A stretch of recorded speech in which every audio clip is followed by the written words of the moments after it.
ممثلي مؤسسات صحية استشفائية جامعية وكذلك مؤسسات علومية أخرى. سعادتنا أكبر أيضا بتواجدنا في مدينة الوادي وبتواجد زملائنا وشركائنا من كل ولايات الجنوب الكبير كرسالة من الجمعية على تواجدنا ومواصلة عزمنا بالوصول إلى جمعية تشاركية منفتحة وقادرة على مواكبة المسائل الجوهرية كشريك فعال وقوة اقتراح للسلطات الوصية. يطيب لي في البداية أن أحييكم وأتمنى لكم طيب الإقامة في مدينة الألف قبة.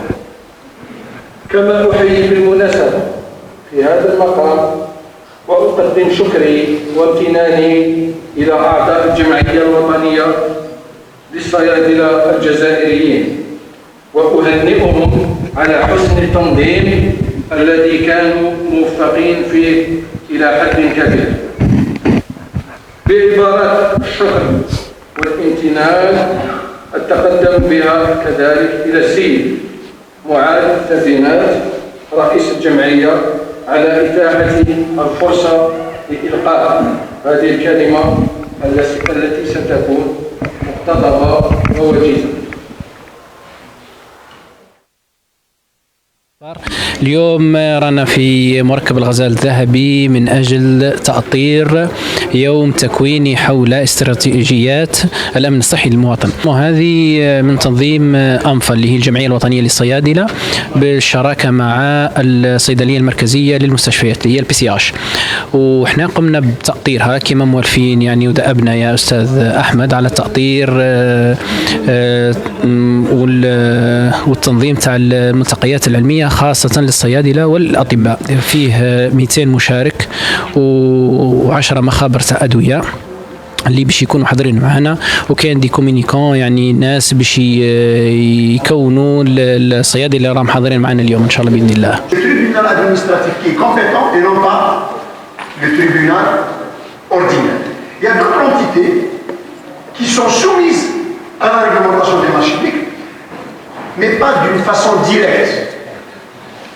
C'est-à-dire, j'ai parlé tout à l'heure de l'EPI qui reçoit un financement public. C'est distribué. Effectivement, il y a cette situation d'exclusivité.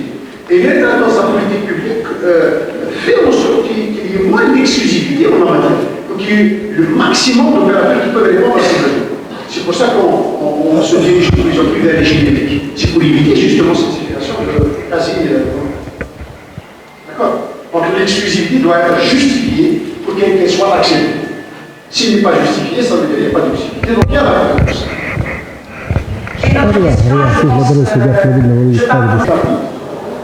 Et la question aussi des conflits d'intérêts. Je suis moi membre de la commission d'ouverture et d'évaluation.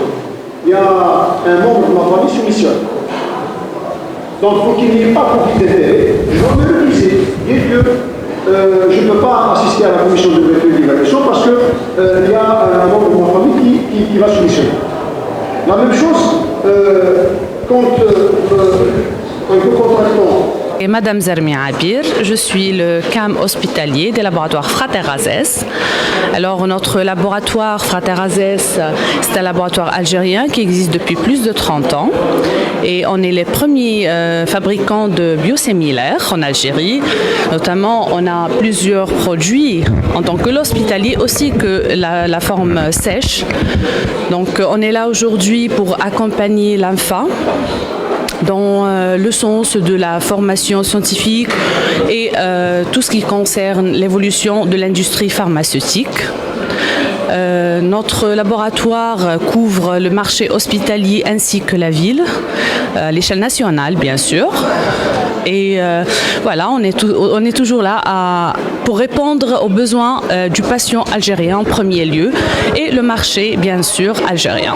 دوريا أورليس، أنا مديرة عامة تاع جونسون من مخابر جونسون اند جونسون الأمريكية. دونك أنا سعيدة باش نكون هنا في هذا الملتقى تاع أنفا، ملتقى تاع الصيدليين الجزائريين.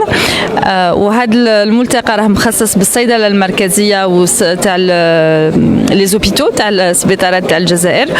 والمشكل اللي راه نعانيو منه حاليا هو توفر الأدوية المبتكرة للمرضى الجزائريين، ونتعاملوا مع لي ديسيدور، مع الصيدلية المركزية، مع وزارة الصحة، باش نصيبوا لا فاسون لا ميور مانيير باش نحصلوا هذا الدواء نردوه متوفر للمريض الجزائري.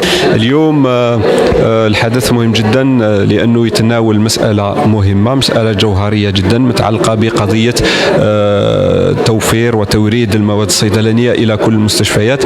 نعرف أنه حديثا أنه في كل العالم وليس فقط في الجزائر هذه المسألة أصبحت رهان كبير نحو الأمن الصحي، وارتأينا لتنظيم هذا الملتقى الذي سيتناول العديد من المواضيع التي تهتم بكل ما هو سلسلة توريد ونجاعة توفير المواد الصيدلانية بشكل متواصل على مستوى المؤسسات الصحية العمومية والخاصة، بحضور ممثلي وزارة الصناعة الصيدلانية، وزارة الصحة، الوكالة الوطنية للمواد الصيدلانية، كذلك الصيدلية المركزية للمستشفيات. سنتطرق إلى مواضيع مهمة، أهمها أولا تنظيم سوق الأدوية، كيفية وصولها بشكل أمثل إلى نحو المستشفيات، أفق تطوير التوزيع نحو الجنوب بما أننا في ولاية جنوبية، لأنه اختيار ولاية الوادي بالذات عنده بعد أنه أشركنا أكبر عدد من الصيادلة المتواجدين هنا في الجنوب. كذلك سنتكلم عن طرق تسجيل وتسويق المواد الحديثة والعلاجات الحديثة المتعلقة بالأمراض الثقيلة والمستعصية. فيه كذلك نقاشات حول قانون الصفقات العمومية ودور هذا القانون وكيفية ملائمته مع القطاع الصحي وضروريات القطاع الصحي. إذن سيكون فيه نقاش متعدد، سنخرج بتوصيات سترفع إلى السلطات الوصية من أجل إحداث ممكن ورشات أخرى متخصصة، أو كذلك الاستناد إلى توصيات هذا الملتقى من أجل تطوير والوصول إلى نجاعة سلسلة توريد وتوزيع المواد الصيدلانية، واللي هي بالأساس أساس نجاح أي قطاع صحي وضمان الوصول إلى الأمن الصحي. لكن كانت مناسبة للصيدلية المركزية للمستشفيات لإعادة التذكير بكل المجهودات المبذولة من طرف كل عاملات وعمال الصيدلية المركزية للمستشفيات من أجل تزويد المستشفيات بالأدوية والمستلزمات الطبية. التزمنا بما تعهدنا به، وقد قمنا بتقليص قائمة الأدوية التي كانت مستنفذة في المخزونات الصيدلية المركزية للمستشفيات والمستشفيات وصيدليات المستشفيات بذاتها.